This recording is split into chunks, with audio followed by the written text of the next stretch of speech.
की बात है, यूनान देश में एक राजा का शासन हुआ करता था। राजा का नाम जस्टिन था। उसकी एक सुंदर बेटी भी थी जिसका नाम स्टेफनी था। जब स्टेफनी की शादी की उम्र हुई तो राजा ने स्टेफनी से शादी के विषय में कुछ बात की। स्टेफनी, तुम मेरी इकलौती बेटी हो और मैं तुमसे बहुत प्यार करता हूं। मुझे लगता है कि तुम्हारी शादी के लिए हमें एक योग्य लड़का खोज लेना चाहिए, क्योंकि तुम अब शादी योग्य हो गई हो। अगर इस विषय में तुम्हारी कोई राय है तो तुम मुझसे जरूर साझा कर सकती हो। पिता महाराज, मैं चाहती हूँ कि मेरी शादी किसी राज परिवार या बड़े कुल में ना होकर किसी ऐसे लड़के से हो जो मुझे प्रभावित कर सके, जिसके साथ मुझे खुशी महसूस हो सके। जो मुझे लायक लगेगा मैं उसी से शादी करूंगी। तो तुम स्वयंवर की बात कर रही हो? ठीक है, मैं पूरे राज्य में यह घोषणा करवा देता हूं कि जो भी लड़का अगर शादी के योग्य हो, हमारी बेटी स्टेफनी को प्रभावित करने में सफल रहा, तो हम उसका विवाह हमारी बेटी से करवा देंगे। जी पिताजी, यह बिल्कुल सही रहेगा। हम इसी प्रकार के स्वयंवर की बात कर रहे हैं। इस प्रकार हम एक लायक लड़के से विवाह कर पाएंगे। हमें पता भी तो चले कि हमें पाने के लिए कोई क्या कर सकता है। राजा ने पूरे शहर में यह घोषणा करवा दी कि कोई भी लड़का अगर राजकुमारी के लिए कुछ ऐसा लाए या कुछ ऐसा कर जाए जिससे राजकुमारी प्रभावित हो, तो उसका विवाह राजकुमारी के साथ करा दिया जाएगा। उसी देश के किसी सुदूर गांव में दो भाई रहते थे। टॉम बड़ा भाई था और हैंस छोटा। टॉम ने पता लगाया कि राजकुमारी को हरे सेब बहुत पसंद है। हरे सेब सिर्फ उसी गांव में होते थे जहां टॉम और हैंस रहते थे। टॉम ने फैसला किया कि वो अपने सेबों के बाग से राजकुमारी के लिए सेब लेकर जाएगा। टॉम ने इस बात को अपने छोटे भाई हैंस को भी बताया। मैंने पता किया हैंस, राजकुमारी को हरे सेब बहुत पसंद है। मैं राजकुमारी से विवाह करना चाहता हूं, तो मैं हरे सेब से भरकर एक घोड़ा गाड़ी राजकुमारी के दरबार में ले जाऊंगा। मुझे इस बात की उम्मीद है कि वो यह हरे सेब से भरी गाड़ी देखकर खूब प्रभावित होगी और मुझसे विवाह कर लेगी। यह विचार मुझे कुछ समझ नहीं आया टॉम। भला अपनी पसंद के सेब लाने वाले किसी व्यक्ति से कोई राजकुमारी विवाह कैसे कर लेगी? सेब एक पसंद हो सकती है, पर शादी का निर्णय लेने के लिए पैमाना नहीं हो सकती। तुम इससे कुछ अलग सोच सकते हो, कुछ अच्छा, कुछ और महान। तुम क्या जानो किससे लड़की को प्रभावित किया जा सकता है? तुमसे क्या कभी आज तक किसी लड़की ने बात भी की है? मैं ये जानता हूं कि इन सेबों को पाकर राजकुमारी स्टेफनी बहुत प्रभावित होगी और मुझसे शादी करने के लिए तैयार हो जाएगी। टॉम राजकुमारी को प्रभावित करने के लिए एक घोड़ा गाड़ी लेकर उसमें पूरे हरे सेब भरकर राजकुमारी से मिलने राजमहल की ओर निकल पड़ा। जब वो राजकुमारी के लिए सेब लेकर जा ही रहा था, तब उसे रास्ते में एक बूढ़ा आदमी मिला। उसने उससे पूछा, अरे अरे भाई, जरा अपनी घोड़ा गाड़ी तो रोको। सुनो, क्या तुम मुझे थोड़ा आगे तक छोड़ सकते हो अपनी घोड़ा गाड़ी से? नहीं, मैं तुम्हें अपनी गाड़ी में नहीं बैठा सकता। क्यों भाई, ऐसा क्या भर के ले जा रहे हो अपनी इस गाड़ी में? कचरा भरा है मेरी इस घोड़ा गाड़ी में। बैठोगे कचरे पर? एक बार मना कर दिया ना, फिर भी जिद किए जा रहे हो। मेरा समय बर्बाद मत करो तुम, हटो, मुझे जल्दी जाना है। ठीक है, जैसा तुमने बोला है बेटा, बिल्कुल वैसा ही हो। महल में आकर टॉम ने जब अपनी घोड़ा गाड़ी देखी तो उसमें सेब की जगह कचरा ही कचरा भरा था। राजा ने यह देखकर उसे बंदी बना लिया। टॉम का छोटा भाई हैंस बहुत ही ईमानदार और नेक दिल इंसान था। इतने दिनों बाद जब टॉम वापस घर नहीं लौटा तो हैंस को बड़ी चिंता सताई। इतने दिन हो गए, टॉम वापस घर नहीं लौटा, कहीं उसके साथ कुछ बुरा तो नहीं हो गया? मैं एक काम करता हूं, मैं महल जाकर पता लगाता हूं कि आखिर टॉम के साथ क्या हुआ है। हैंस घोड़े पर सवार होकर राजमहल के लिए निकल जाता है। रास्ते में हैंस को भी वही बूढ़ा आदमी मिलता है। हैंस उसे देखकर अपना घोड़ा रोक देता है और उससे पूछता है, बाबा, क्या आप मेरे भाई के बारे में मुझे कुछ बता सकते हैं? मैं उसे ढूंढने निकला हूं। कुछ पहचान बताओ अपने भाई की, तभी तो उसके बारे में मैं कुछ बता पाऊंगा। वो कुछ दिन पहले इसी मार्ग से ही घोड़ा गाड़ी लेकर निकला था। उसके लंबे बाल है और स्वभाव से थोड़ा अक्खड़ है वो। हाँ, याद आया। वो तो बिल्कुल ही सिरफिरा था बेटा। वो तो मुझसे बात भी ठीक से नहीं कर रहा था। मगर बेटा, वो यहाँ से जाता हुआ तो मिला था मुझे, लेकिन वो अभी तक वापस नहीं आया। मैं पूरा वक्त यही रहता हूँ बेटा, इसीलिए पूरे विश्वास से ये कह रहा हूँ। इसका मतलब वो महल में ही है। मुझे जल्द से जल्द महल में जाना होगा। हैंस घोड़े को दौड़ाकर जल्दी जल्दी राजमहल की ओर पहुंच जाता है। महल पहुंचकर वो देखता है कि उसका भाई राजा की गिरफ्त में है। हैंस राजा के सामने प्रस्तुत होता है और अपनी शिकायत कहता है। महाराज, मेरा भाई टॉम राजकुमारी स्टिफनी से शादी करने के लिए, उन्हें प्रभावित करने के लिए हरे हरे सेबों से भरी घोड़ा गाड़ी लेकर आपके राजमहल में आया था। अगर वो राजकुमारी को प्रभावित करने में असफल रहा तो आपको उसे घर वापस भेज देना चाहिए था, उसे कैद नहीं करना चाहिए था। ये कैसा न्याय है महाराज? ये तुम क्या कह रहे हो युवक? तुम्हारा भाई टॉम मेरी पुत्री को प्रभावित करने के लिए उसके मनपसंद हरे सेब लेकर नहीं आया था, बल्कि उसकी गाड़ी में कचरा ही कचरा भरा था। जब मैंने वो कचरे से भरी गाड़ी देखी तो मुझे बहुत क्रोध आया।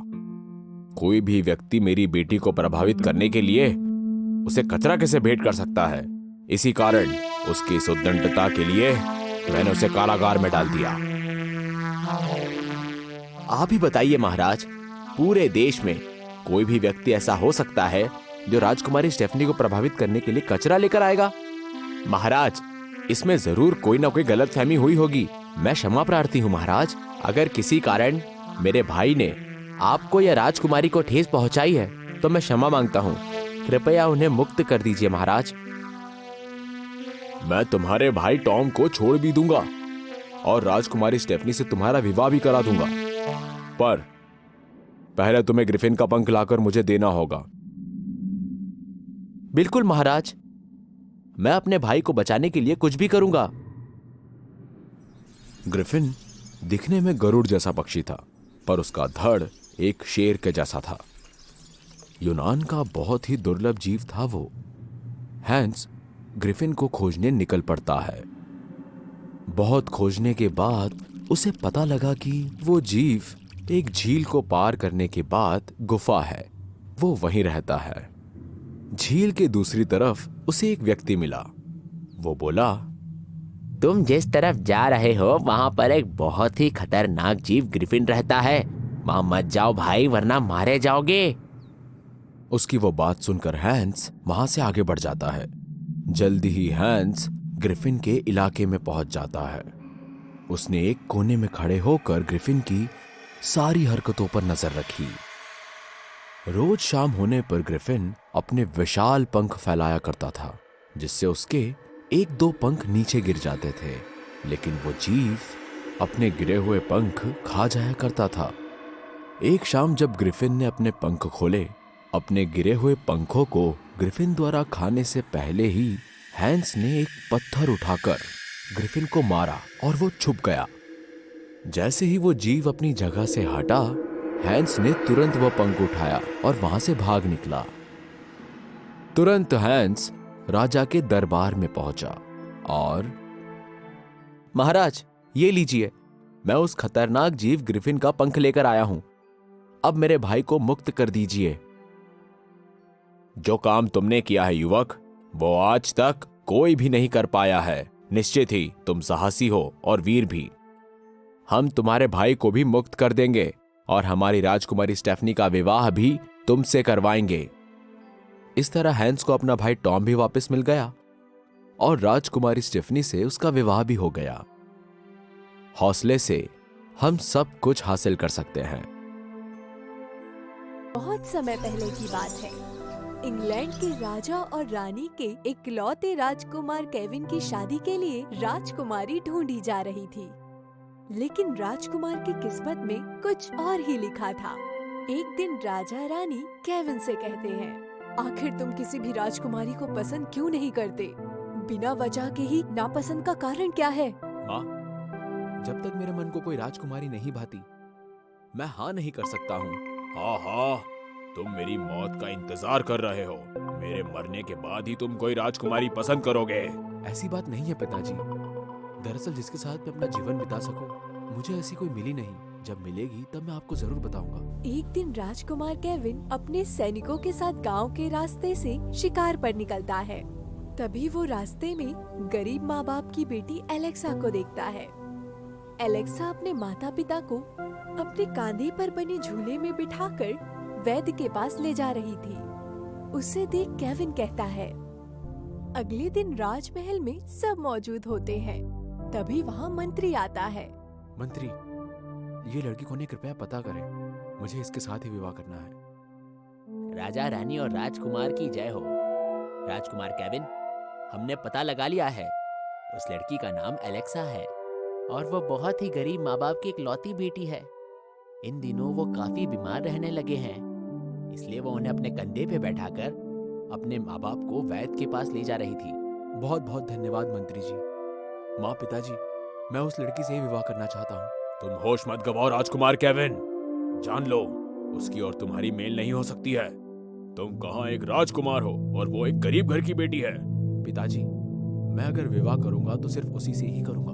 आप दोनों आपस में बहस मत कीजिए। वैसे भी हमारा इकलौता वारिस है, ये जो कहता है कर लेते हैं। अगले ही दिन महारानी और केविन एलेक्सा के घर विवाह का प्रस्ताव लेकर जाते हैं और उनसे कहते हैं, लेकिन अमीर गरीब की इस दीवार के कारण एलेक्सा और उसके माता पिता बहुत मुश्किल से ही इस विवाह के लिए मानते हैं। मैं विवाह के लिए मान भी जाऊं, लेकिन विवाह के बाद मेरे माता पिता को कौन संभालेगा? एलेक्सा, तुम चिंता मत करो। इस घर में इनकी देखभाल की जिम्मेदारी पूरी मेरी है। विवाह के बाद मैं उन लोगों को कभी भी किसी भी बात की कमी नहीं होने दूंगा, ठीक है? महारानी हाथ जोड़कर एलेक्सा के माता पिता से कहती है, तो मैं समझूं ये रिश्ता तय है। ये सुन एलेक्सा के माता पिता हाथ जोड़कर सर झुका लेते हैं। मेरी बेटी की किस्मत इतनी अच्छी है, ये हमने कभी नहीं सोचा था। आप जैसा चाहेंगे वैसा होगा। इस तरह राजकुमार केविन और एलेक्सा का विवाह हो जाता है। वही विवाह में आई राजमहल की दाई माँ एलेक्सा को देखते ही भविष्यवाणी करती है। महाराज महारानी की जय हो। मुझे बहुत दुख हो रहा है ये बताते हुए कि राजकुमार केविन की मौत का कारण उनकी पत्नी एलेक्सा ही बनेगी। दाई माँ की बात सुनकर महारानी रोते हुए कहती है, ये क्या कर रही है आप दाई माँ? अपनी बोली हुई बातों को वापस ले ले और कहिए कि ये सब झूठ है। देखिए, आपने राजकुमार की पसंद अपनी ही मौत को राजमहल में ब्याह कर ले आया है। मैं ऐसी बेतुकी बातों को नहीं मानता माँ।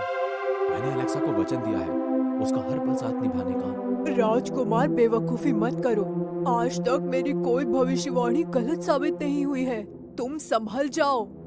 बहुत बहस होने के बाद केविन एलेक्सा को राजमहल की एक कुटिया में कैदी के रूप में रखने के लिए तैयार हो जाता है, ये सोचकर कि कम से कम वो मेरी नजरों के सामने तो रहेगी। एक दिन की बात है। बचाओ बचाओ, कोई मुझे सांप से बचाओ। तभी केविन उसकी आवाज सुनकर दौड़कर महल के बाहर आता है। हे भगवान, मैं इतना मजबूर कैसे हो गया? अपने दिए हुए वचन से मैं अपनी पत्नी की रक्षा तक नहीं कर पा रहा हूँ। एलेक्सा सांप को देख डरते हुए कांपती है। डरो मत, मैं तुम्हें कोई नुकसान नहीं पहुंचाऊंगा। मुझे बस तुम्हारी कुटिया में रहने के लिए थोड़ी सी जगह दे दो। यकीन करो, मैं कुछ गलत नहीं करने वाला। ठीक है, ऐसी बात है तो तुम रह सकते हो। मैं भी यहाँ पर बहुत वक्त से अकेली रह रही हूँ। एलेक्सा और सांप खुशी खुशी साथ रहने लगे। अपने साथ साथ एलेक्सा सांप के भी खाने का इंतजाम करती थी। एक दिन नाग पंचमी के अवसर पर एलेक्सा अपने पति की लंबी उम्र के लिए सांप की पूजा करती है। एलेक्सा, तुम बहुत भोली हो। तुम उस पति की लंबी उम्र के लिए पूजा कर रही हो जिसको तुम्हारी कोई परवाह नहीं है। नहीं, ऐसी कोई बात नहीं है। अगर उन्हें मेरी परवाह नहीं होती तो मुझे राजमहल की इस कुटिया में नहीं रखते। मुझे आप बस सदा सुहागन रहने का आशीर्वाद दे दीजिए। इस तरह दिन बीतते गए। एक दिन उस राज्य में एक महामारी ने दस्तक दी। महामारी ने राजा, रानी और केविन के साथ साथ राजमहल के सभी लोगों को चपेट में ले लिया, सिवाय एलेक्सा के। राजा, रानी और केविन तीनों बिस्तर पर होते हैं। ये सुनकर एलेक्सा बहुत दुखी हो जाती है। मुझे राजमहल के अंदर जाकर अपने परिवार को बचाना होगा। एलेक्सा, भूल गई हो क्या उनका दिया हुआ वो वचन? मुझे सारे वचन याद है, लेकिन मैं अपने कर्म से पीछे नहीं हट सकती। आज उन लोगों को मेरी जरूरत है। सारा राजमहल खाली पड़ा है। मुझे मेरे ईश्वर पर पूरा भरोसा है, वो मुझे कभी कलंकित नहीं होने देंगे। एलेक्सा महामारी की परवाह किए बगैर राजमहल में जाकर राजा, रानी और केविन की सेवा करके महामारी से छुटकारा दिलाती है। ये सब देख राजा, रानी को अपनी गलती पर पछतावा होता है। वे एक दूसरे से बातें करते हैं। हमसे बहुत बड़ा पाप हो गया है कि हमने इस निस्वार्थ बहू को एक पल के लिए भी नहीं पहचाना। उन दोनों को अपनी गलती का एहसास होता है और दोनों हाथ जोड़कर एलेक्सा से कहते हैं, हमें माफ कर दो बेटी। बेटे के मोह में हम अंधे हो गए थे। नहीं माँ जी, जो होना था हो गया। आपको माफी मांगने की जरूरत नहीं है। तभी वहाँ वो सांप राजमहल में आता है और विशाल रूप ले लेता है, जिसे देख सभी डर जाते हैं। फिर वो उनसे कहता है, देख लिया अपनी देवी समान बहू के कर्म का फल। अगर आज ये ना होती तो तुम सारे के सारे मौत को प्राप्त हो चुके होते। अभी भी वक्त है, समझ जाओ। इतना कहते ही सांप वहाँ से गायब हो जाता है। तो इस कहानी से हमने क्या सीखा कि कर्मों का फल नसीब से भी बड़ा होता है।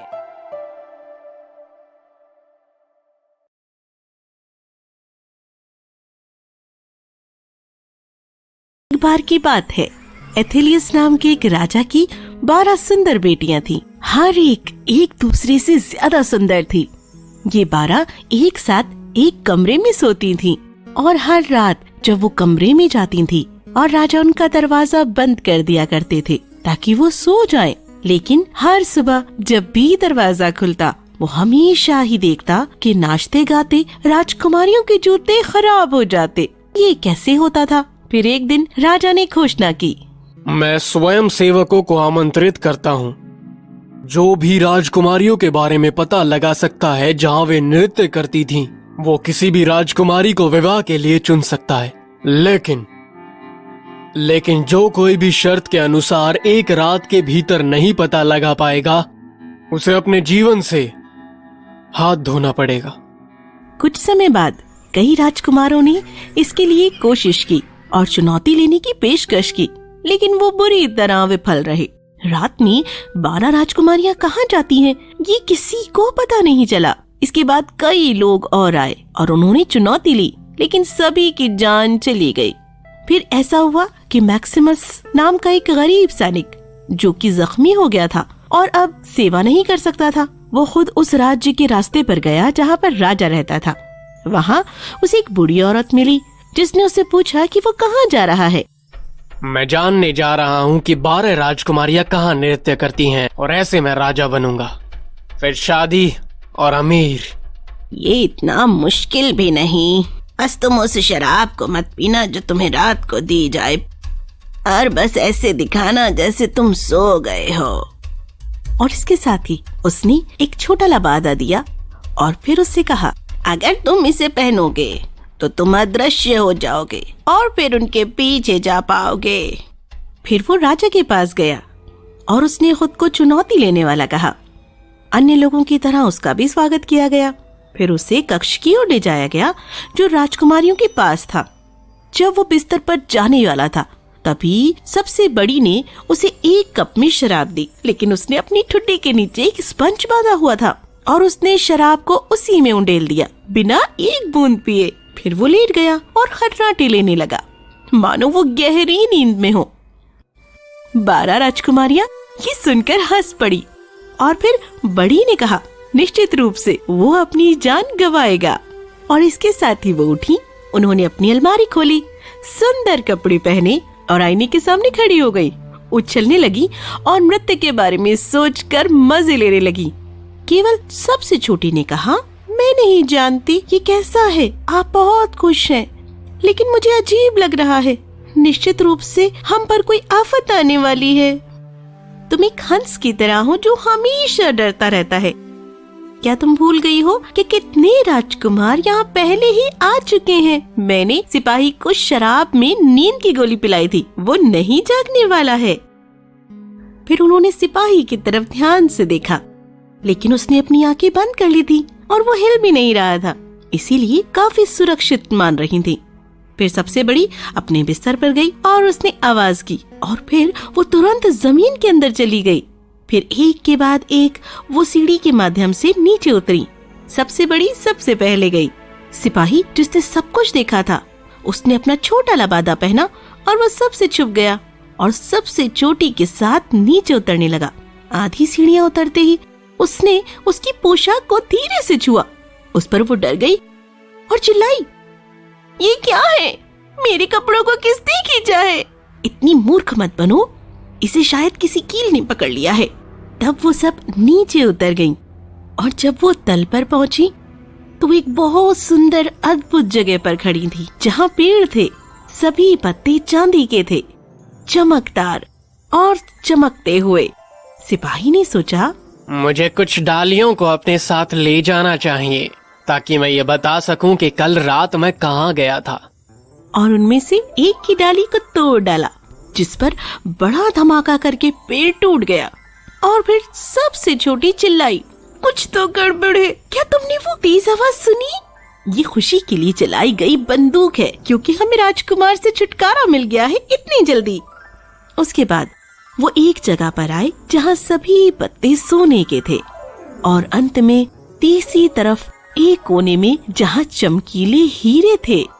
मैक्सिमस ने प्रत्येक में से एक शाखा को तोड़ा और वो आगे बढ़कर एक बड़े सरोवर के पास आए, जहाँ 12 छोटी नावें खड़ी थी और हर नाव में एक सुंदर राजकुमार बैठा था, जो उन सबकी राह तक रहे थे। और एक एक करके उन्होंने अपने साथ ले लिया, लेकिन सिपाही सबसे छोटी के पास जा बैठा। झील के दूसरी ओर एक शानदार महल बना हुआ था, जहाँ से शहनाई का प्यारा संगीत गूंज रहा था।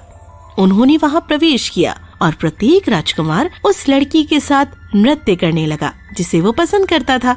सैनिक ने उन्हें अनदेखा कर दिया। वे वहाँ सुबह 3 बजे तक नाचते रहे, जब तक कि सभी के जूतों में छेद न हो गए और फिर उन्हें जाने के लिए मजबूर होना पड़ा। राजकुमारों ने उन्हें फिर से झील के पास छोड़ा और इस बार सिपाही सबसे बड़ी के पास बैठ गया।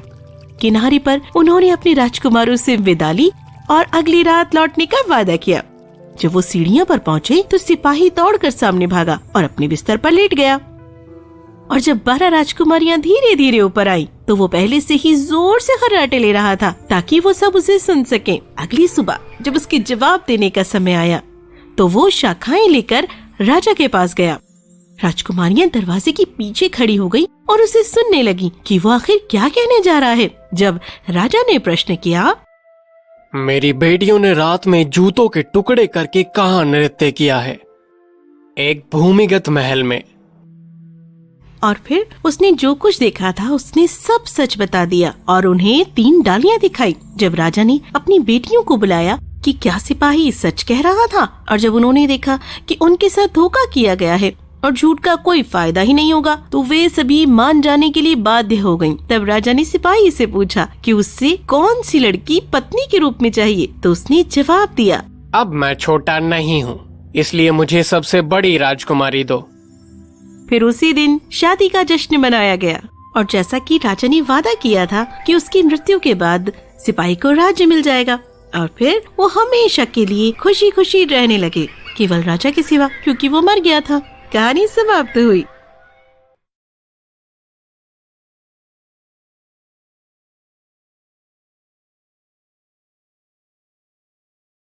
सदियों पहले की बात है, जब इस पृथ्वी पर इंसान रहते ही नहीं थे। चारों ओर धरती पर दरारें थी, स्वर्ग से धरती को देखने पर बहुत ही भयंकर नजारा होता था। स्वर्ग की परियां और अप्सराएं धरती को नर्क के समान समझती थीं। एक दिन सभी परियां स्वर्ग से धरती को देखते हुए आपस में बातें करती हैं। लाल परी और हरी परी बात कर रहे थे। लाल परी कहती है, ओह, कितनी अजीब सी है ये धरती, क्या कोई यहाँ रह सकता है? सही कहा तुमने, यहाँ कोई नहीं रहना चाहेगा। ना हरियाली है, ना रंग है, ना ही मनोरंजन है, ना ही कोई अपना। इतना सुनकर परी माँ उनके पास आकर कहती है, ऐसा नहीं कहते बच्चों, अगर सबकी सोच ऐसी ही रही तो धरती पर कभी जीवन प्रारंभ नहीं हो पाएगा। लेकिन माँ, इतनी अजीब से दिखने वाली पृथ्वी में आखिर जाना ही कौन चाहेगा? किसी न किसी को तो इस लोक में जाकर जीवन शुरू ही करना होगा, चाहे हम में से कोई एक क्यों ना हो। सभी परियां अपने अपने कामों में व्यस्त हो जाती हैं, लेकिन बिजली परी और पानी परी खेलने में मग्न रहती हैं। परी माँ के बहुत समझाने के बावजूद भी वो दोनों नहीं मानती हैं। बिजली परी, अब तुम दोनों भी बड़ी हो रही हो बच्चियों, अपनी बहनों के कामों में हाथ बटाया करो। और पानी परी, तुम भी सुन लो, वैसे भी रानी परी की नजर तुम दोनों पर है। ओ माँ, तुम सभी के रहते हमें क्यों काम करना होगा? बिजली परी सही कह रही है माँ, तुम जाओ यहाँ से, हमें खेलने दो ना। रानी परी वहाँ से गुजरती हुई दोनों परियों की शैतानी को देखकर परी माँ को डांटती है। ये सब तुम्हारी ज्यादा लाड़ प्यार का नतीजा है। देख रही हो दोनों कैसे सर चढ़कर बातें कर रही हैं। इन्हें माफ कर दीजिए रानी परी, थोड़ी बड़ी होने के बाद सुधर जाएंगी दोनों। वो दरअसल अभी उनके खेलने कूदने के दिन है। माँ सही कह रही है, अभी तो हमारे खेलने कूदने के दिन है। रानी परी आइए ना, आप भी हमारे साथ खेलिए, बड़ा मजा आएगा। संभाल लो अपनी बच्चियों को, कहीं इन दोनों बहनों की दोस्ती को मेरी ही नजर ना लग जाए। जी रानी माँ, आइंदा से ऐसी गलती नहीं होगी। गुस्से से रानी परी वहाँ से चली जाती है। देख लिया रानी परी का गुस्सा। मैं मानती हूँ कि तुम दोनों बहनों को आपस में बहुत प्रेम है, लेकिन अब तुम दोनों बड़ी हो रही हो। दूसरी बहनों की तरह तुम दोनों को भी अपनी जिम्मेदारी समझनी पड़ेगी। ओ माँ, तुम फिर से शुरू हो गई। चलो बहन, हम कहीं दूर चले जाते हैं, वरना माँ का उपदेश कभी खत्म नहीं होगा। इतना कहकर दोनों परियां वहाँ से गायब हो जाती हैं और परी माँ उदास होकर अपने महल में चली जाती हैं। कुछ दिन बाद स्वर्गलोक में एक राक्षस हमला करता है और फूलों के बगीचे को रौंदते हुए आगे बढ़ता है। कितना मजा आ रहा है इन बगीचों को रौंदने में, तो यहाँ की परियों को कुचलने में और भी मजा आएगा। आवाज सुनकर सभी परियां महल से बाहर आ जाती हैं। इतना बड़ा राक्षस हमारे स्वर्गलोक में क्या कर रहा है? हमें बहुत डर लग रहा है माँ। तुम सब चिंता मत करो बच्चियों, हम सब अपनी जादुई छड़ी की शक्ति से इस राक्षस का सर्वनाश करेंगे। लेकिन माँ, ये तो बहुत बड़ा राक्षस है, हमें तो इसे देखकर ही डर लग रहा है। डरने से कुछ हासिल नहीं होता बच्चों, हमें हिम्मत से लड़ना होगा। सभी परियों की बात सुनकर फिर राक्षस कहता है, तुम अकेली इन छोटी परियों के साथ मेरा क्या सामना करोगी? तुम्हें यह स्वर्ग लोक छोड़कर जाना ही पड़ेगा, क्योंकि ये मेरा साम्राज्य है। अरे मूर्ख, तू क्या, कोई भी हमसे हमारा ये स्वर्गलोक नहीं छीन सकता। अब हम सबका सामना करो। इतना कहते ही राक्षस और परियों में युद्ध शुरू हो जाता है। थोड़ी देर तक राक्षस को रोकने के बाद परियां बेहोश होने लगती हैं। क्या हुआ परियों? सारी जादुई ताकत खत्म हो गई क्या? हम तुम्हें कभी जीतने नहीं देंगे। ये स्वर्ग हमारा है और हमारा ही रहेगा। युद्ध की आवाज से रानी परी अपनी कई साथी परियों के साथ महल से दौड़ती हुई आती है। हारते हुए युद्ध को रानी परी की मदद से सब जीत जाते हैं, लेकिन ये जानकर रानी परी बहुत क्रोधित होती है कि युद्ध के समय बिजली परी और पानी परी वहाँ मौजूद नहीं थी। देख लिया, मेरी चेतावनी के बावजूद ये दोनों नहीं सुधर पाईं। अब मेरे श्राप से इन दोनों को कोई नहीं बचा सकता। ऐसा अनर्थ मत कीजिए रानी परी, मैं आपके हाथ जोड़ती हूँ। उन दोनों को उनके किए की सजा जरूर मिलेगी। ये मेरा वचन है और मेरा वचन ही शासन है। इतने में बिजली परी और पानी परी दोनों हंसते खिलखिलाते हुए वहाँ आते हैं और वहाँ का मंजर देखकर चौंक जाती हैं। ये क्या हुआ माँ? यहाँ कोई तूफान आया था क्या? तुम चुप क्यों हो माँ? बोलो ना यहाँ क्या हुआ था? तूफान तो अब आने वाला है। तुम दोनों को तुम्हारी गलती की सजा जरूर मिलेगी। हमने कुछ नहीं किया, हमें क्यों सजा मिलनी चाहिए? ये सुनते ही परी माँ जोर से चीखने लगती है। नहीं, इन दोनों को छोड़ दीजिए रानी परी। आइंदा से ये दोनों कोई गलती नहीं करेंगी। सजा तो इन्हें मिलकर रहेगी और इनकी सजा ये है कि आज के बाद ये दोनों परी बहनें अलग हो जाएंगी, हमेशा हमेशा के लिए। पानी परी को हमेशा के लिए धरती पर रहना होगा और बिजली परी हमेशा स्वर्ग पर रहेंगी, लेकिन सभी परियों से अलग। ये सुनकर सारी परियां रोने लगती हैं। हमें माफ कर दीजिए, हम कभी ऐसी गलती दोबारा नहीं करेंगे। मेरा श्राप बदल नहीं सकता, यही तुम दोनों की आखिरी सजा है। तब से पानी परी धरती लोक पर आकर बहने लगी और बिजली परी स्वर्ग में बिल्कुल उदास और शांत रहने लगी। दोनों बहनें अलग होने के बाद दिन रात रोती थी। एक दिन बिजली परी अपनी परी माँ से कहती है, माँ, पानी परी दीदी की बहुत याद आ रही है। पता नहीं उस बेकार धरती पर वो कैसे रह रही होगी। परी माँ और सभी परियां रोते रोते पानी परी और बिजली परी के लिए रानी परी के पैरों में गिरकर रोने लगती हैं। रानी परी, आप भी तो एक माँ हैं। एक माँ का दर्द कैसे नहीं समझ पाई। कम से कम मेरी खातिर ही इन परियों को माफ कर दीजिए। एक बार माफ कर दीजिए रानी परी, हम सब इन दोनों परियों के बगैर नहीं रह पाएंगे। मुझे माफ कर दो परियों, मैं क्रोध में आकर उन दोनों परियों के बचपन के साथ खिलवाड़ कर बैठी। अब इस श्राप को खत्म नहीं कर सकती, पर कम जरूर कर सकती हूँ। वो कैसे? आज के बाद युगों युगों तक जब भी बिजली परी को पानी परी की बहुत ज्यादा याद आएगी, तब बिजली परी धरती में जाकर पानी परी में समा जाएगी और वो दोनों बहनों के प्रेम को देखकर बादल भी बरसकर आंसू बहाएगा। बहुत बहुत धन्यवाद रानी परी, हम सभी परियां आपका ये एहसान कभी नहीं भूलेंगी। बस फिर क्या था, तभी से बिजली के कड़क कर पानी में गिरने का सिलसिला शुरू हो गया और ये दोनों बहनों के प्रेम को देखकर बादल भाई भी रोने लगता है और तब से धरती पर हरियाली और इंसानों का जीवन शुरू हो जाता है। बहुत समय पहले कैमलॉट नामक स्थान पर महान राजा आर्थर क्रिसमस की संध्या मना रहे थे। कोलमेज के शूरवीरों ने राजा के समारोह का आनंद लिया। इन शूरवीरों में सबसे छोटा आर्थर का भतीजा ग्वेन था। उत्सव में हर कोई सभ्य था और एक बढ़िया निमंत्रण की तलाश में था। राजा ने अपना प्याला उठाया, लेकिन इससे पहले कि वो कुछ बोल पाता, समारोह स्थल के दरवाजे खुल गए और एक अनजाना आदमी अपनी घोड़े पर सवार होकर स्थल में प्रवेश करता है। सभी शूरवीर चकित होकर उसे घूरना शुरू करते हैं, क्योंकि वो बहुत अजीब था, जिसे उन्होंने कभी नहीं देखा था। ये आदमी बहुत लंबा था। एक हाथ में उसने एक पवित्र हरी शाख और दूसरे में एक विशाल नुकीला कुल्हाड़ा ले रखा था। सभी शूरवीर अवाक रह गए।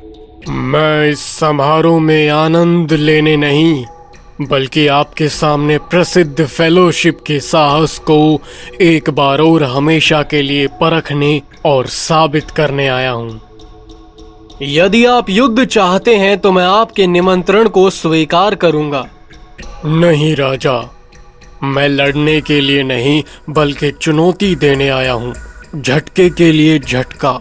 मेरी चुनौती इस शक्तिशाली कुल्हाड़ी से मेरे सिर पर प्रहार करना है और फिर मैं उस पर प्रहार करूंगा। झटके के लिए झटका। आपके योद्धा को पहले छूट भी मिल सकती है। इतना कहकर उसने विशाल कुल्हाड़े को अपने सिर के ऊपर उठा लिया। सभी शूरवीर चुप थे। किसी ने उसकी चुनौती को स्वीकार करने की परवाह नहीं की। क्या ये वो राज दरबार है जिसके इतने बड़े दावे किए जाते हैं? क्या ये राजा के शूरवीर हैं, इतने साहसी? हरे शूरवीर ने हंसते हुए देखा। राजा आर्थर चिल्लाए, तुम देखोगे कि हम न तो बड़ी बातों से डरते हैं और न तुम्हारी कुल्हाड़ी की धार से। हरा शूरवीर अपनी घोड़े से उछला और कुल्हाड़ी आर्थर के हाथ में रख दी, लेकिन शूरवीरों ने राजा की रक्षा के लिए उसे अपनी ओर खींच लिया। वहीं सर ग्वेन खड़ा हुआ था। मुझे मौका दो भतीजे, ध्यान रखना कि आप अपनी सारी शक्ति पहली वार में लगा दो, ताकि वो फिर तुम पर वार न कर सके। हरा शूरवीर शातिर रूप से मुस्कुराया और ग्वेन की ओर मुड़ गया। आपका साहस मेरे लिए बढ़िया है, मुझे प्रतिद्वंदिता में खुशी होगी, लेकिन तुम पहले शपथ लो कि 12 महीने में एक दिन तुम मुझे ढूंढोगे, ताकि मैं वो लौटा सकूं जो मुझे तुमसे मिला है। ग्वेन ने अपना वचन दिया और शूरवीर ने अपनी गर्दन को उजागर करने के लिए अपने बालों को एक तरफ धकेल दिया। ग्वेन ने कुल्हाड़ी पकड़ी और एक तेज चमकती हुई कुल्हाड़ी उसकी त्वचा और हड्डियों को चीरती हुई निकल गई और शूरवीर का भारी सिर फर्श पर गिर गया। लेकिन शूरवीर अडिग खड़ा रहा। वो बिना हिले डुले अपना सिर उठाकर घोड़े पर चढ़ गया। सब चुपचाप खामोश खड़े हुए देखते रहे। मेरे पास तुम्हारी शपथ है, 12 महीने और एक दिन में मुझे खोजने में असफल ना होना, मैं मिलूंगा ग्रीन चैपल में। साल बहुत तेजी से बीत गया, लेकिन ग्वेन अपनी बात पर कायम था। सर्दियां आ गई थी। वो ग्रीन चैपल की तलाश में अपने घोड़े पर सवार हो गया था। उसने कई पहाड़ियों पर चढ़ाई की और कई नदियों को पार किया। वो लोगों से हरे शूरवीर के बारे में पूछता, लेकिन उसके बारे में किसी ने नहीं सुना था। अंत में क्रिसमस की पूर्व संध्या पर उसने खुद को एक बड़े महल के सामने पाया। महल के स्वामी ने ग्वेन का हार्दिक स्वागत किया। वो बहुत लंबा और मजबूत शूरवीर था। शाम की मेज पर राजा, सुंदर महिला और कई शूरवीर बैठे थे। 3 दिनों तक उन्होंने उत्सव का आनंद लिया। फिर वो विदा लेने के लिए अपने मेजबान के पास गया। उन्होंने बताया कि उन्हें अब अपनी मंजिल की तरफ जाना है। उन्हें ग्रीन चैपल नाम के स्थान को खोजना है। हालांकि उनके मेजबान ने उन्हें आश्वस्त किया कि वो पास ही है। ग्वेन ये सुनकर प्रसन्न हुए। उनकी यात्रा लगभग समाप्त थी। वो 3 दिन अपने मन से वहाँ रुकने को तैयार हो गए। उनके मेजबान ने अगले दिन शिकार पर जाने की योजना बनाई, लेकिन एक प्रस्ताव रखा।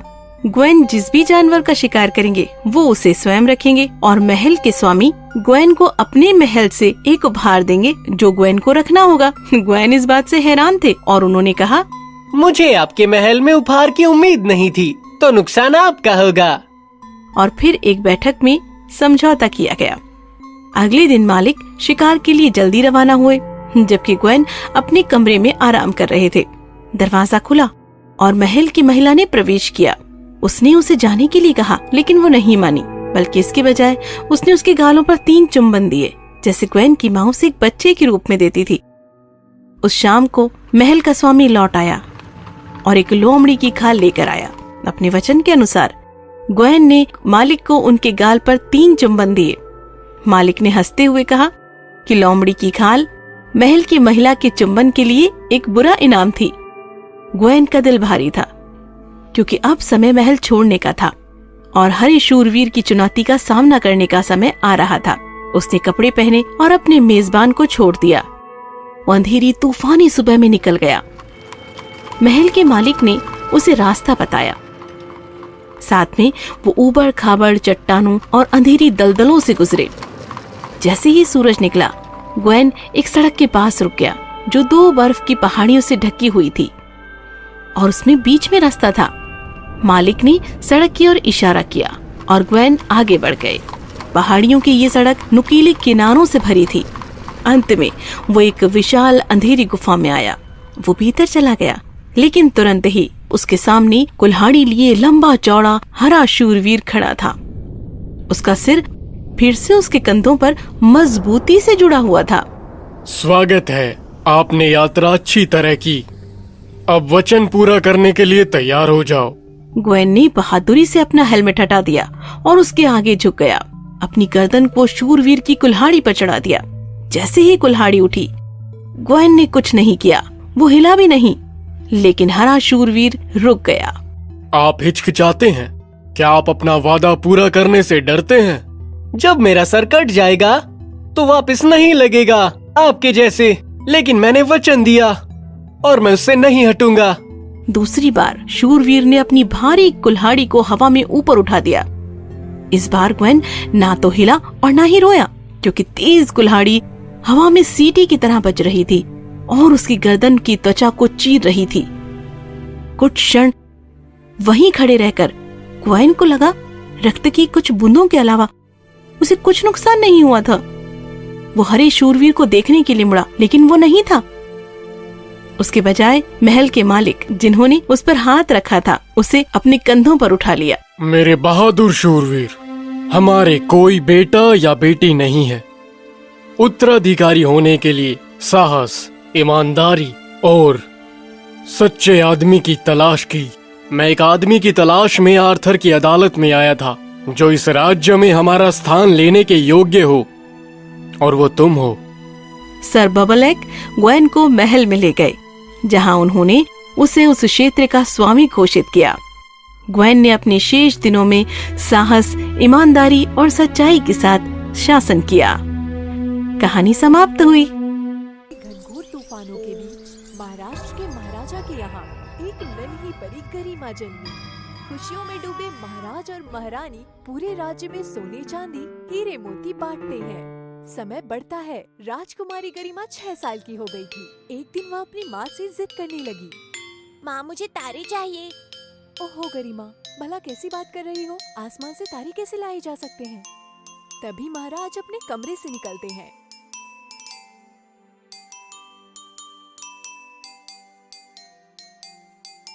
महाराज के कहने पर मंत्री जी कागज के तारे ला देते हैं। उसे देख राजकुमारी गरिमा बहुत खुश होती है। ओह, धन्यवाद पिताजी, आप कितने अच्छे हैं। आप कितना ख्याल रखते हैं। महाराज, आपकी हद से ज्यादा लाड़ प्यार ने इसे बिगाड़ दिया है। पता नहीं बड़ी होकर और कितनी बिगड़ जाएगी। ऐसा नहीं है महारानी साहिबा, उसे बड़ी होने दो, वो खुद समझने लगे। एक दिन आया जब वह 16 साल की हो गई। फिर भी उसकी आदत और व्यवहार में कोई भी बदलाव नहीं हुआ था। पहले की तरह ही वो दासियों को फटकार लगाती, उनका अपमान करती, उन्हें नीचा समझती। एक दिन एक दासी गरिमा के कमरे में खीर लेकर आती है। राजकुमारी की जय हो, महारानी ने आपके लिए खीर भेजी है। उन्होंने कहा है कि ठंडा होने से पहले इसे खा लेना। खैर, रखकर तुम चली जाओ, मैं खा लूंगी। माफी चाहूंगी, लेकिन महारानी ने इसे अभी खाने को कहा है। गरिमा गुस्से से खीर को दासी के चेहरे पर फेंक देती है। तुम कौन होती हो मुझे आदेश देने वाली? चली जाओ यहाँ से। इतनी जोर की आवाज सुनते ही महाराज और महारानी गरिमा के कमरे में आते हैं और देखते हैं। ये क्या बदतमीजी है गरिमा, भला कोई दासी से ऐसे व्यवहार करता है?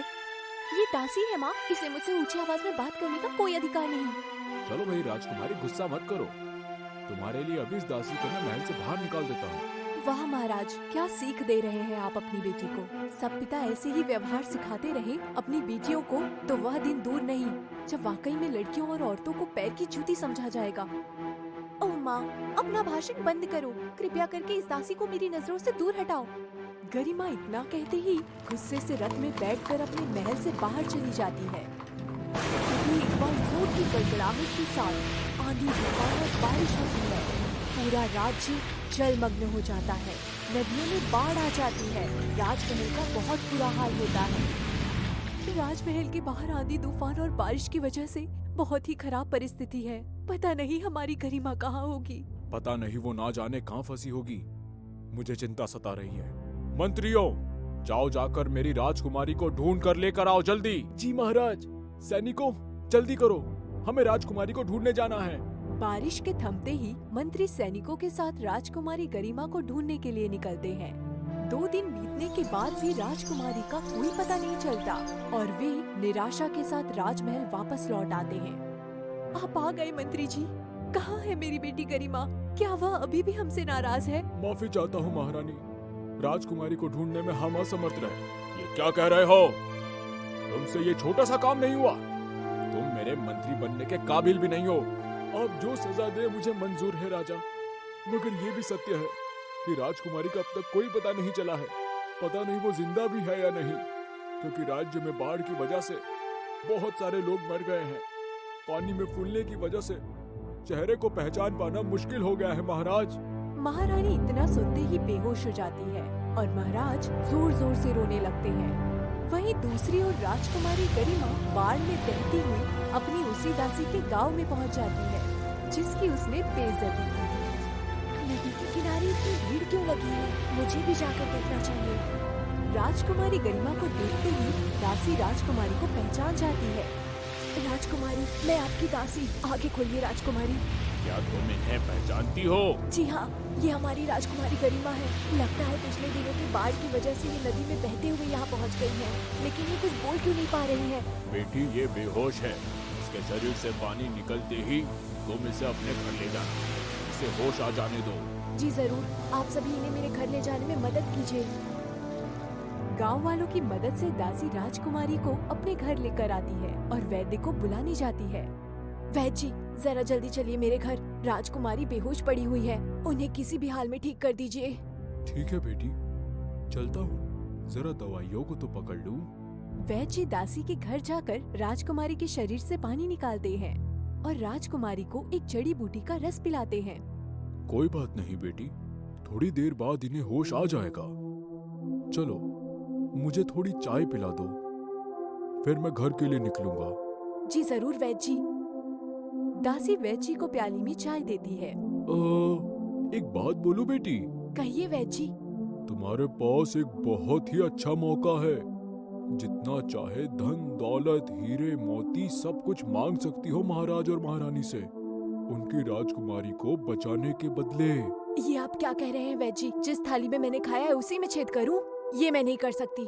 आपका काम हो गया है, आप जा सकते हैं। होश में आते ही राजकुमारी गरिमा ये सब सुन लेती है और मन ही मन पछताती है। हे भगवान, ये मैंने क्या कर दिया था? इतनी नेक दासी की बेइज्जती करके मैंने पाप कर दिया। दासी पीछे मुड़ते ही राजकुमारी गरिमा को खड़ा देखती है। राजकुमारी की जय हो। आपको सही सलामत देखकर बहुत खुशी हो रही है। मुझे माफ कर दीजिए, मैंने आपके साथ बहुत दुर्व्यवहार किया, आपको नीचा दिखाया। आपने मुझे जीवन दान दिया है, मैं आपका एहसान कभी नहीं भूलूंगी। ये मेरा फर्ज था राजकुमारी। महाराज और महारानी के बहुत से उपकार है मुझ पर। आप ज्यादा परेशान मत होइए। जल्दी से भोजन करके इस दवा को खाकर आराम करिए। आपको आराम की जरूरत है राजकुमारी। दासी राजकुमारी गरिमा के लिए तरह तरह के व्यंजन परोसती है। क्या स्वादिष्ट व्यंजन है, बिल्कुल हमारे राजमहल की तरह। भोजन के बाद दवा खाकर राजकुमारी गरिमा आराम करती है। हे भगवान, चलो अब जो बचा होगा उसे खाकर मैं पेट भर लूंगी। दूसरे दिन दासी की पड़ोसन उसके घर आती है। तुम्हें मैंने कल जोहरी की दुकान में देखा था, कुछ गहने खरीदने गई थी क्या? अरे कहाँ गहने खरीदने जाऊंगी? राजमहल से निकाले जाने के बाद 2 वक्त की रोटी भी मुश्किल से मिल रही है। तब तो मेरी आंखें धोखा खा गई। नहीं नहीं, गई तो थी मैं जौहरी के पास, लेकिन कुछ गहने खरीदने नहीं बल्कि अपने झुमके बेचने गई थी। लेकिन गहनों को बेचने की क्या जरूरत आन पड़ी? दरअसल राजकुमारी के भोजन के लिए पैसों की जरूरत थी। राजकुमारी ना हमारी जैसा भोजन पसंद नहीं करती, इसीलिए उनके लिए तरह तरह के व्यंजन बनाने थे। अच्छा, तो ये बात है। इस बार भी राजकुमारी गरिमा उन दोनों की बातों को सुन लेती है। तब तक महाराज और महारानी वैद्य जी के साथ दासी के घर पहुंचते हैं। तुमने हमारी राजकुमारी को अगवा करके अपनी मौत को बुलाया है। कहाँ हो? बाहर आओ। दासी और राजकुमारी गरिमा ये आवाज सुनकर झोपड़ी से बाहर आते हैं। पिताजी, आप? तुम्हें जिंदा देखकर हम बहुत खुश हैं। धन्यवाद ईश्वर का कि इस दासी ने तुम्हारे साथ कुछ गलत नहीं किया। मैं अपनी ही राजकुमारी के साथ कैसे गलत कर सकती हूँ महारानी? तुम चुप रहो। इनाम की लालच में अगर ये वैद्य हमें सच नहीं बताते तो हम कभी जान नहीं पाते हमारी बेटी के बारे में। शांत हो जाइए पिताजी। दरअसल जिनकी आप गुणगान कर रहे हैं वो बहुत ही लालची हैं। किसी के भी भड़काने पर आपकी ये ईमानदार दासी नहीं भड़की। इतना ही नहीं, इन्होंने तो अपने गहने बेचकर मेरे लिए भोजन की व्यवस्था की। ये तुम क्या कह रही हो बेटी? हाँ माँ, यही सच है। गुनहगार तो ये वैद्य है। आज मुझे तहे दिल से पछतावा हो रहा है कि मैं राजमहल में क्यों जन्मी, मैं झोपड़ी में क्यों नहीं पैदा हुई। क्योंकि असली संस्कार इन गरीब लोगों के बीच रहकर मिलते हैं, महलों में नहीं। हमें माफ कर दो बेटी, हम तुम्हारे गुनहगार हैं। सैनिकों, वैद्य को गिरफ्तार करके हवालात में डाल दो। मुझे माफ कर दो महाराज, मैं जानता हूँ, मुझे माफ कर दो महाराज, मैं ही आपका गुनहगार हूँ। वैद्य को बंदी बना लिया जाता है। माँ, पिताजी, अब ये दासी यहाँ नहीं, हमारे साथ महल में हमारे परिवार के सदस्य की तरह रहेंगी। तुम्हारी जैसी इच्छा मेरी बेटी, इससे हमें भी पश्चाताप करने का मौका मिलेगा। चारों एक साथ राजमहल में खुशी खुशी जीवन बिताने लगे। बहुत समय पहले एक विधवा रहती थी जिसकी 2 बेटियां थी। एक सुंदर, विनम्र और मेहनती थी जिसका नाम जूलिया था, और दूसरी बदसूरत, बेकार और आलसी थी, इसका नाम जेड था। लेकिन विधवा जूलिया से अधिक प्रेम नहीं करती थी। वो जूलिया से घर के सारे काम करवाती थी। ओह, मुझे हर दिन यहाँ कुएं के पास बैठना पड़ता है जब तक मेरी उंगलियों से खून न बहने लगे। इसीलिए उसे अपनी खून बहने वाली उंगली को कुएं के पानी में धोना पड़ा। लेकिन एक दिन उसकी धुरी पानी में गिर गई। ओह, ये मैंने क्या किया? मेरी सौतेली माँ मुझे धुरी खोने की सजा देंगी। मुझे कुएं में उसे लेने के लिए जाना होगा। लड़की के पास धुरी के बाद कुएं में कूदने के अलावा कोई चारा नहीं था, और वो तब तक चलती गई जब तक वो फिसल कर बेहोश नहीं हो गई। और जब उसे होश आया तो उसने खुद को एक बड़े पेड़ के नीचे जमीन पर पाया। कहाँ हूँ मैं? मुझे याद नहीं कि क्या हुआ था। मैं यहाँ इस खूबसूरत जगह पर क्या कर रही हूँ?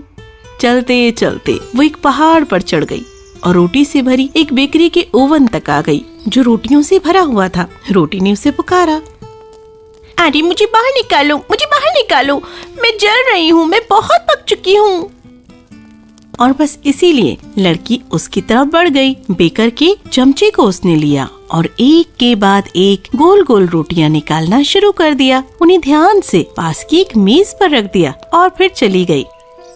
फिर वो एक पेड़ के पास आई जो लाल सेबों से लदा हुआ था।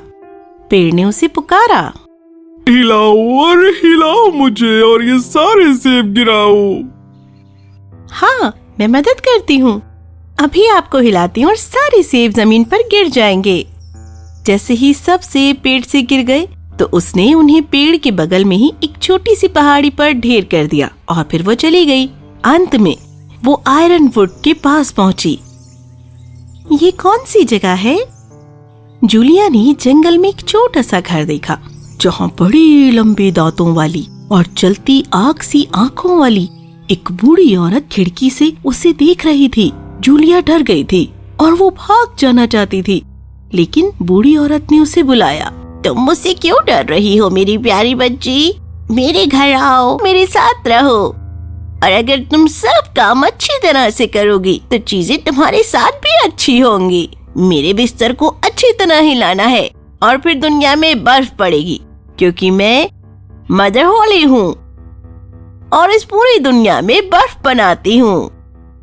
चूंकि बुढ़िया ने उससे बहुत प्यार से बात की तो वो मान गई और काम पर लग गई। मैं तुम्हारे काम से बहुत संतुष्ट हूँ। क्या तुमने मेरा बिस्तर हिलाया? धन्यवाद मदर होली, ये सुनकर खुशी हुई। मैं भी यहाँ अच्छी तरह जीती हूँ और तुम्हारा खाना भी बहुत अच्छा है। लेकिन कुछ महीनों के बाद लड़की उदास रहने लगी और वापस अपने घर जाने के लिए सोचने लगी। एक दिन उसने बूढ़ी औरत को बताया, मैं परेशान हूँ, हालांकि यहाँ सब अच्छा है, लेकिन मुझे अपने घर वापस जाना है। मुझे खुशी है तुम जाना चाहती हो अपने घर, जो कि तुमने ईमानदारी से मेरी सेवा की। मैं तुम्हें अपने घर भेजूंगी। वो लड़की का हाथ पकड़कर सोने के एक बड़े दरवाजे के पास ले गई। जब वो वहां पर गई तो उस पर सोने की भारी बौछार पड़ी, जिसने उसके कपड़ों को सोने में बदल दिया। ये सब तुम्हारा है, क्योंकि तुमने बहुत मेहनत की है। मैं तुम्हें सोने की एक नई धुरी भी देती हूँ। उसके पीछे दरवाजा बंद हो गया और जूलिया फिर से अपनी दुनिया में वापस आ गई। अपनी सौतेली माँ के घर से ज्यादा दूर नहीं थी वो। तब वो घर के अंदर गई। वो सोने से बनी हुई थी। तब विधवा ने उससे बहुत प्यार से बात की। माँ, आप विश्वास नहीं करेंगी मेरे साथ क्या हुआ। तो उसने अपनी पूरी कहानी अपनी माँ को बताई। जब माँ ने सुना कि उसकी सौतेली बेटी कैसे अमीर हो गई, तो उसने ये सोचा कि क्यों ना अपनी बदसूरत आलसी बेटी को भी ऐसी ही भाग्यवान बनाए। तो फिर विधवा ने जेड को कुएं के पास बैठने और धुरी घुमाने के लिए भेजा। लेकिन क्योंकि खून से रंगने के लिए वो बहुत ही आलसी थी, उसने कांटेदार बाड़े में अपना हाथ डाला और फिर कुएं में धुरी को फेंक दिया और उसके बाद वो खुद भी कूद गई। फिर उसने स्वयं को गुलाबों से घिरे हुए सुंदर से घास के मैदान में पाया और वो उसी रास्ते पर चलती गई। जब वो रोटी से भरे हुए बेकरी के चूल्हे के पास आई, ओ मुझे बाहर निकालो, मुझे बाहर निकालो, नहीं तो मैं जल जाऊंगी। लेकिन क्योंकि वो बहुत आलसी थी, उसने परवाह ही नहीं की और वो उससे दूर चली गई। लेकिन जल्दी ही वो लाल सेबों से भरे एक पेड़ के पास आ गई। ओ मुझे हिलाओ, मेरे सब सेब हटा दो। क्या होगा अगर तुम्हारा एक सेब मेरे सर पर गिर जाए? अपने आप करो। और जब वो जंगल में आ गई तो उसे सबसे पहले मदर होली के लंबे दांतों और उसकी तेज आंखों के बारे में पता था और वो तुरंत उसके लिए काम करने के लिए तैयार हो गई। इस पहले दिन मुझे मेरी बहन की तरह अच्छा काम करना है, वो सब कुछ जो बूढ़ी औरत मुझसे करने के लिए कहे, और फिर मुझे सोना चाहिए। लेकिन दूसरे दिन, मैं बहुत थक गई हूँ, आज मैं कुछ भी नहीं करूँगी, मैं बिस्तर से भी नहीं उठ पाऊंगी। और उसने मदर होली का बिस्तर नहीं हिलाया। इससे तो मैं परेशान हो गई हूँ, वो बहुत ही आलसी है, मैं उसे जाने के लिए कहूँगी। तब बुढ़िया उसे दरवाजे पर ले गई और उसने उसे खोला। आलसी लड़की दरवाजे पर खड़ी थी, लेकिन सोने के बजाय धूल से भरा एक बड़ा बर्तन उसके ऊपर गिर गया, जिसने उसे सिर से पैर तक ढक दिया। ये वही सब कुछ तुम्हारी सेवा के लिए। और उसने दरवाजा बंद कर लिया तो जेड अपनी दुनिया में वापस आ गई और पूरी तरह से टार से ढकी हुई थी और टार हमेशा हमेशा के लिए उससे चिपक गया। कहानी समाप्त हुई।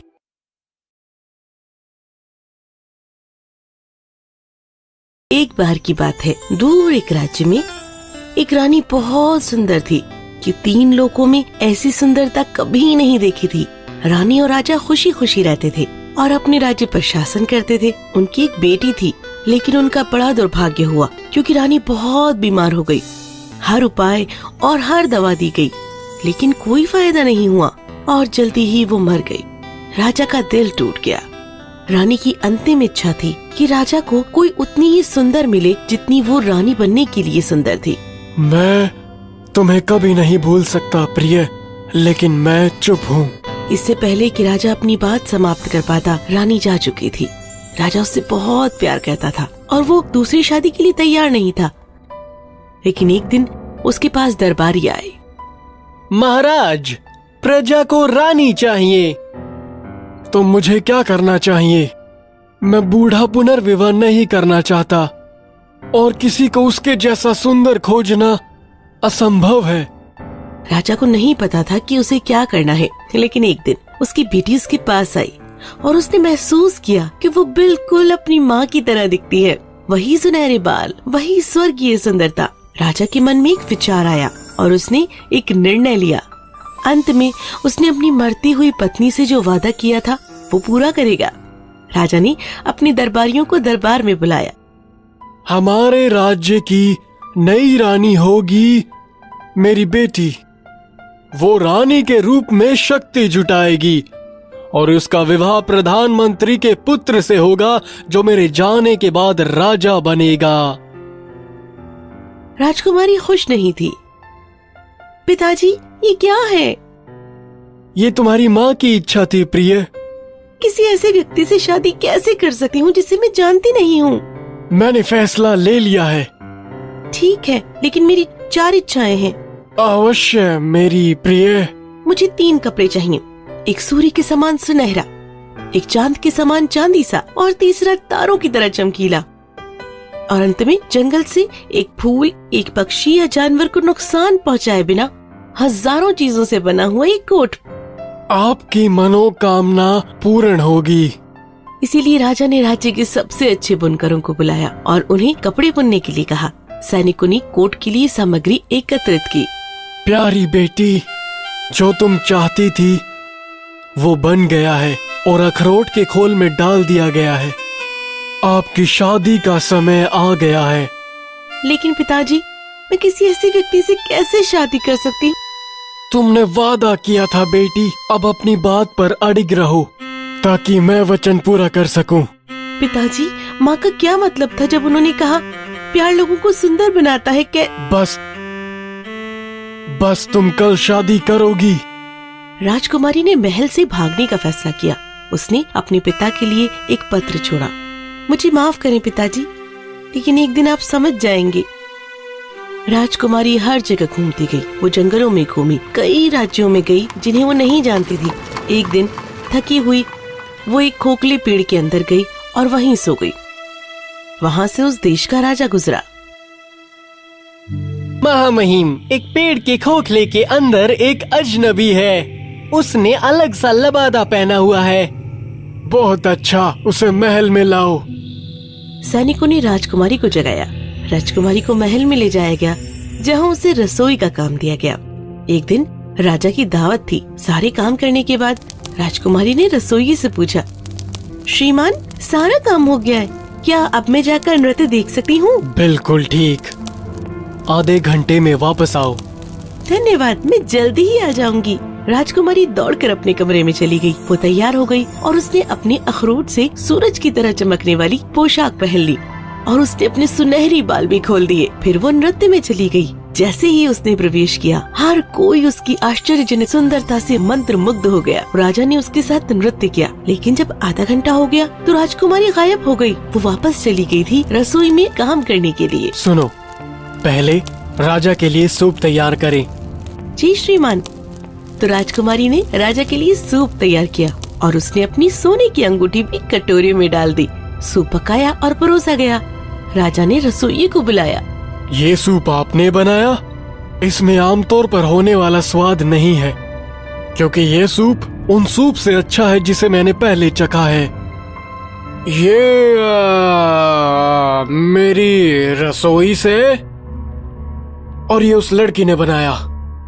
जब राजा ने सूप खत्म किया तो कटोरे के नीचे सोने की अंगूठी मिली। तब रसोइये ने राजकुमारी को बुलाया और राजा ने उसे वो अंगूठी दिखाई।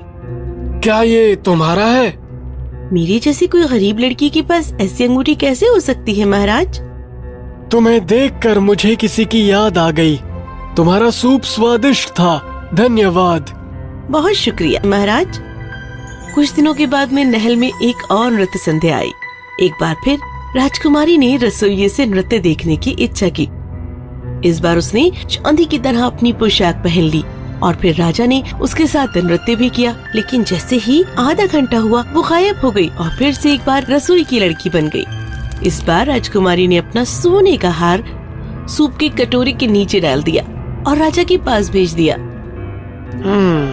ओह, ये सूप अब तक का सबसे अच्छा सूप है। ये क्या है? एक हार? उस लड़की को एक बार फिर से भेजो। एक बार फिर राजकुमारी वहाँ पहुँची। क्या ये तुम्हारा है लड़की? मेरे जैसी गरीब रसोई की लड़की के पास ऐसा हार कैसे हो सकता है? राजा रहस्यमय रसोई की लड़की और नृत्य पर मिली लड़की के बारे में सोचकर परेशान हो गया। इसीलिए जब अगली नृत्य संध्या का समय आया तो उसने फैसला किया कि वो सच्चाई का पता लगा लेगा। श्रीमान, सारा काम हो गया है, क्या अब मैं जाकर नृत्य देख सकती हूँ? ठीक है।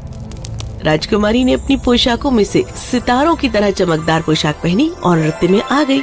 राजा ने उसके साथ नृत्य किया और सूप में पहले दिन मिली अंगूठी उसकी उंगली में चुपके से सरका दी। राजकुमारी को पता भी नहीं चला।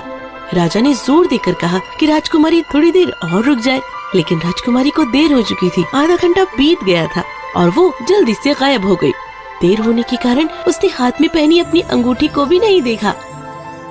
ऐसा ही इस बार भी हुआ। उसने अपनी सोने की चूड़ियाँ सूप के कटोरे में डाल दी और राजा को परोस दी।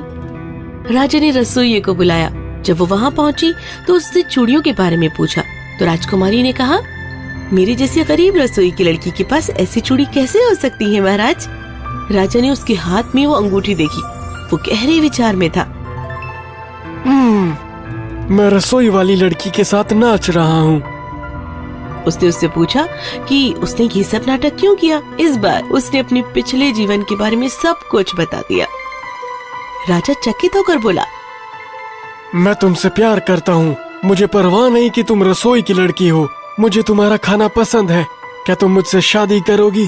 हाँ, मैं करूँगी। मैं जीवन भर ऐसा ही खाना खाऊंगा। अंत में उसने राजा से विवाह किया।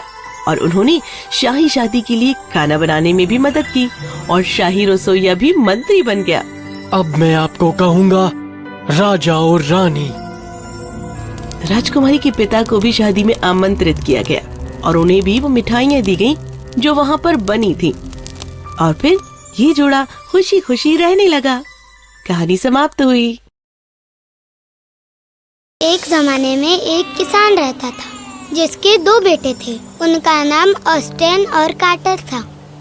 कार्टर, इधर आओ, थोड़ा काम है। मुझे परेशान मत करो बुड्ढे, मैं आराम कर रहा हूँ। ऑस्टिन, बाढ़ का काम पूरा करो, मैं गांव में होकर आता हूँ। जी पिताजी। जाते समय वो इंसान सोच रहा था, गाल होने से पहले मुझे कुछ करना पड़ेगा, थोड़ा बैठकर सोचता हूँ। वो पेड़ के नीचे जाकर बैठ गया। वहाँ 2 लोग और बैठे थे। उसने उनकी बातें सुनी। राजा की बेटी को 2 ड्रैगन और एक बुढ़िया ने एक महल में कैद कर रखा है। जो कोई उसे वहाँ से छुड़ाना चाहता है उसे 3 मुश्किल कसौटियों से गुजरना पड़ेगा। लोग कहते हैं कि वो कसौटियां बड़ी मुश्किल हैं, है ना? जो इन कसौटियों को पूरा नहीं कर सकता उन्हें ड्रैगन खा जाते हैं। और अगर किसी ने इन 3 कसौटियों को पूरा किया तो वो इंसान राजकुमारी से शादी कर सकेगा, उसे महल भी मिलेगा और खजाना भी। फिर किसान ने सोचा, ओह, कार्टर ये काम करेगा। वो 3 कसौटियां पूरी करेगा, राजकुमारी से शादी करेगा और इस साम्राज्य का राजा बनेगा। कुछ दिनों बाद कार्टर उसके एकलौते घोड़े पे बैठकर मंत्रित महल के ओर जाने के लिए निकल पड़ा। उसने पिताजी की दी हुई तलवार हवा में लहराई। वो एक दुष्ट मन का लड़का था। जब वो चींटियों के टीले के पास से गुजरा तब उसने उसे गिरा दिया। उसके बाद वो करीब के तालाब से पानी पीने गया। वहाँ उसने बतख के छोटे बच्चे देखे। उसने उन्हें भी परेशान किया। उसके बाद उसने मधुमक्खियों का एक छत्ता देखा और उसे भी अपनी तलवार से तबाह कर दिया। इस तरह आखिरकार वो महल तक पहुँच गया। ओए, कोई है? तुरंत दरवाजा खोल दो। ओह, थक गया हूँ। मुझसे यहाँ इंतजार मत करवाओ वरना मैं दरवाजा तोड़ दूंगा। अंत में एक बूढ़ी औरत ने उसकी मीठी आवाज में दरवाजा खोला। कौन है दरवाजे पर? मैं 1 घंटे से यहाँ खड़ा हूँ, तुम बहरी हो क्या? अरे मैं बहरी नहीं हूँ। मुझे राजकुमारी को बचा के राजा बनना है। रुको रुको, पहले तुम्हें 3 कसौटियाँ पार करनी होंगी। क्या कसौटियाँ? मैं किसी चीज से नहीं डरता। मैं सूरजमुखी के बीच हवा में फेंकने वाली हूँ। वे हवा से इधर उधर उड़ जाएंगे। फिर तुम्हें उन्हें उठाकर थैली में जमा करने हैं और ये सब 1 घंटे में करना है, ठीक है? तुम्हें लगता है मैं पागल हूँ? यह किस तरह की कसौटी है? मैं 1 घंटे में वापस आती हूँ। बूढ़ी औरत ने बीज फेंके और उसने दरवाजा बंद कर दिया। ओह, ये तो नामुमकिन है। मैं कोई भी बीज नहीं उठाने वाला हूँ। जब बूढ़ी औरत वापस आई तब उसने दूसरी कसौटी के बारे में बताया।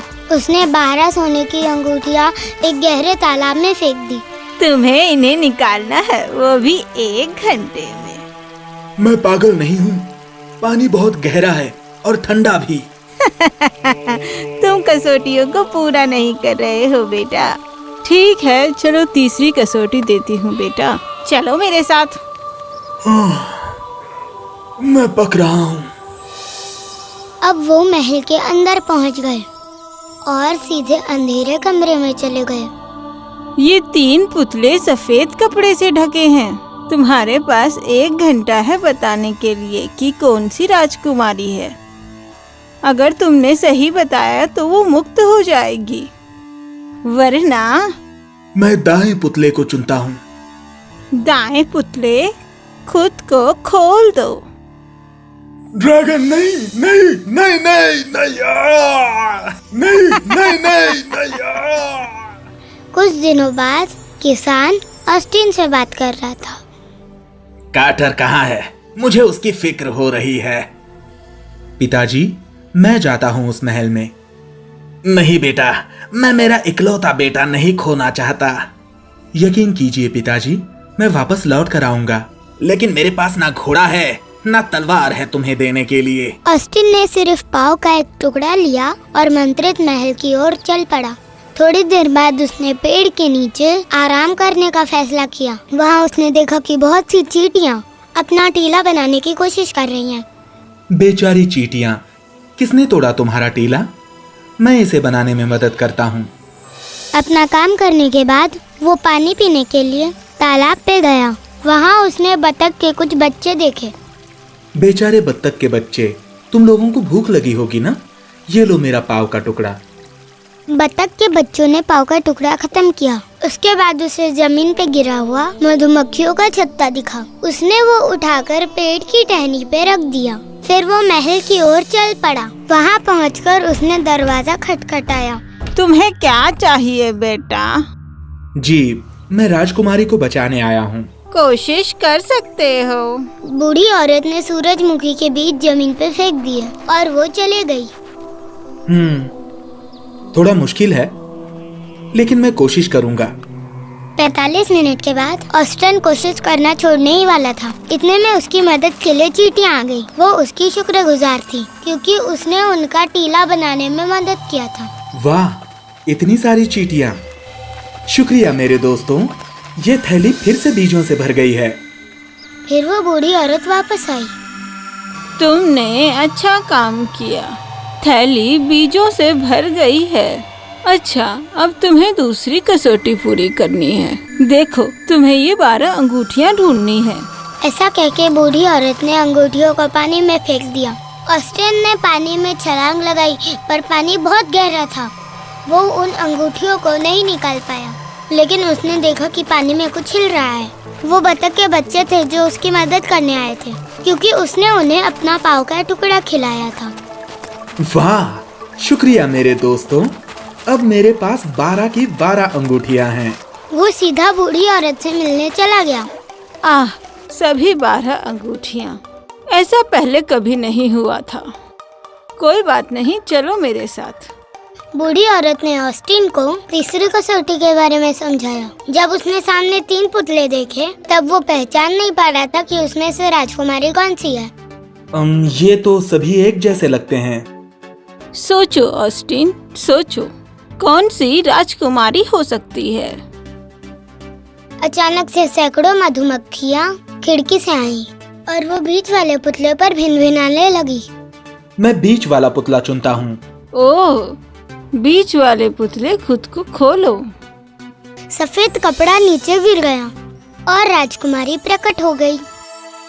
मुझे बचाने के शुक्रिया ऑस्टिन। राजकुमारी बहुत खुश थी। फिर उन्होंने देखा कि ड्रैगन महल छोड़ के बाहर वापस जा रहे हैं। अब तुम इस महल के मालिक हो, मैं चलती हूँ। फिर ऑस्टिन ने आगे बढ़कर राजकुमारी से पूछा कि क्या तुम मुझसे शादी करोगी, और खुदकिस्मती से उसने हाँ कह दी।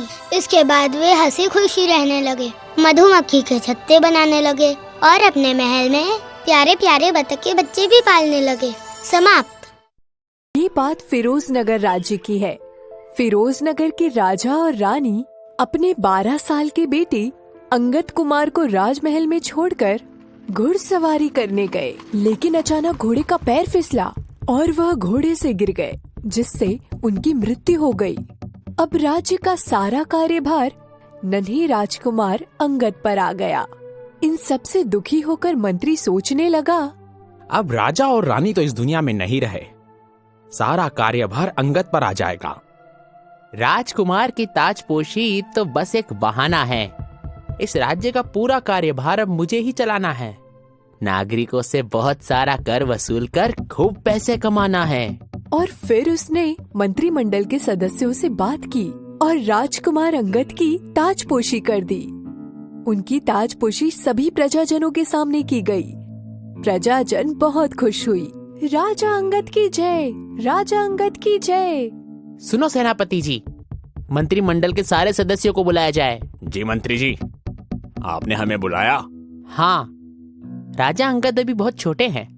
वो कोई महत्वपूर्ण निर्णय नहीं ले सकते, इसलिए अब मेरा निर्णय ही महत्वपूर्ण होगा और आप सभी को मेरे हर निर्णय को मानना जरूरी होगा, वरना मैं सभी को मृत्यु दंड दे सकता हूँ।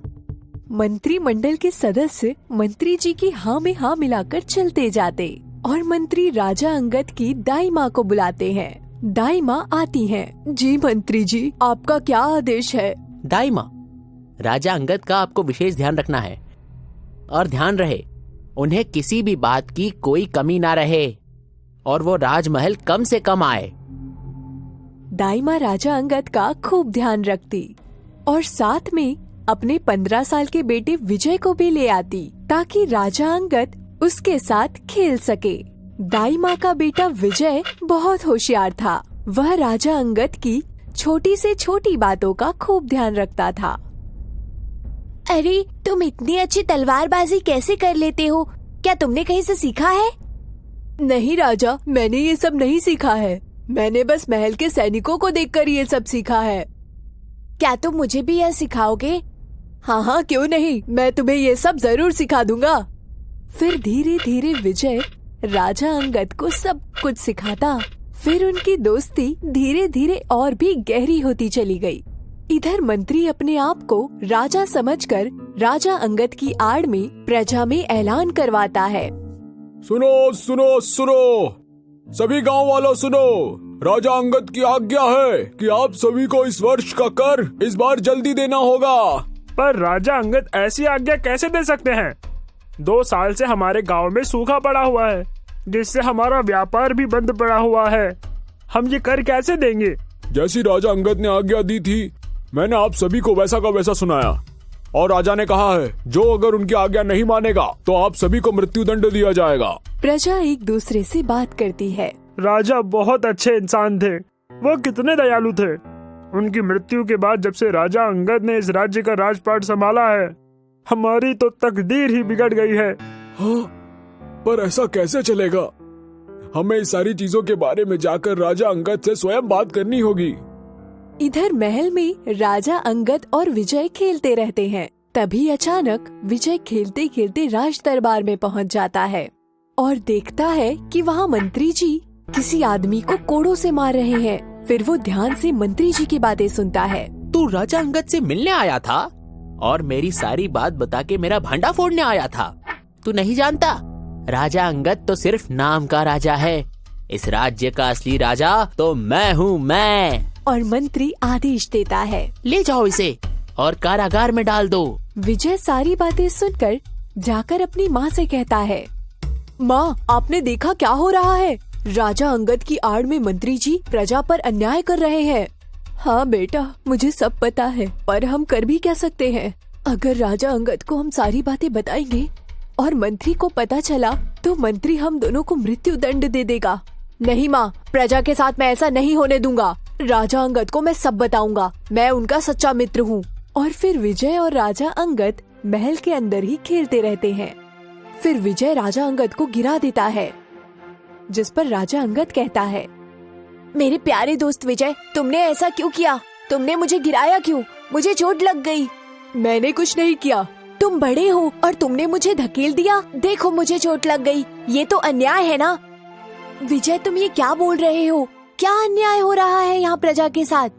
फिर विजय राजा अंगद को प्रजा के साथ हो रही तकलीफों के बारे में सारी बातें बताता है।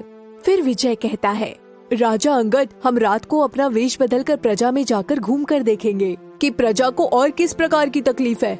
हाँ विजय, तुम बिल्कुल ठीक कह रहे हो। आज रात ही हम प्रजा के बीच में जाएंगे। राजा अंगद और विजय अब प्रजा के बीच में जाते हैं। तब प्रजा बात कर रही होती है, हम राजा अंगद से जाकर मिले भी तो भी कैसे? क्योंकि उनका सारा मंत्रिमंडल ही धोखेबाज है। साथ ही उनके सैनिक भी मंत्री से मिलने के लिए हमसे पैसा मांगते हैं। अब हम इतने सारे पैसे लाएंगे कहाँ से? राजा अंगद और विजय प्रजा के बीच जाकर बात करते हैं। मैं ही राजा अंगद हूँ। बोलिए, आप सबकी क्या समस्या है? मैं वेश बदलकर यहाँ आप सबकी समस्या जानने के लिए आया हूँ। फिर प्रजा राजा अंगद को अपनी अपनी समस्या बताती है। उसे सुनकर राजा अंगद को बहुत आश्चर्य होता है। फिर वह प्रजा के सभी लोगों को विश्वास दिलाता है कि अब ऐसा दोबारा नहीं होगा। अब वह खुद राजपाट को संभालेगा। दूसरे दिन राजा अंगद राज दरबार में पेश होते हैं। मंत्री जी, सारे सैनिकों को सामने बुलाया जाए। जी महाराज। राजा जी, आपकी क्या आज्ञा है? राजा अंगद दूसरे सैनिकों को आज्ञा देते हैं। सैनिकों, इन दुष्ट सैनिकों को इतने कोड़े मारे जाए जब तक उनकी चमड़ी ना उधड़ जाए।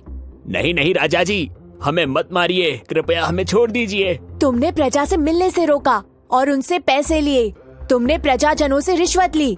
नहीं राजा जी, ये सब करने के लिए हमें मंत्री ने कहा था। ऐसा नहीं करते तो हमें मृत्युदंड मिल जाता। नहीं नहीं राजा अंगद, मैंने ऐसा कुछ नहीं किया है। ये सारे के सारे झूठे हैं। सैनिकों, इस दुष्ट मंत्री को गिरफ्तार कर लिया जाए और उसे इतना मारा जाए कि उसे एक एक कोड़े का दर्द महसूस हो। फिर राजा अंगद प्रजा में ऐलान करवाता है कि आप सभी का कर माफ कर दिया जाता है जब तक अच्छी बारिश न हो। फिर विजय कहता है, राजा अंगद, हमें मंत्रिमंडल में ईमानदार मंत्रियों को रखना होगा और साथ ही हमें पड़ोसी देश में जाकर मित्रता बढ़ानी होगी ताकि वे कभी हमारे राज्य पर हमला ना कर सके।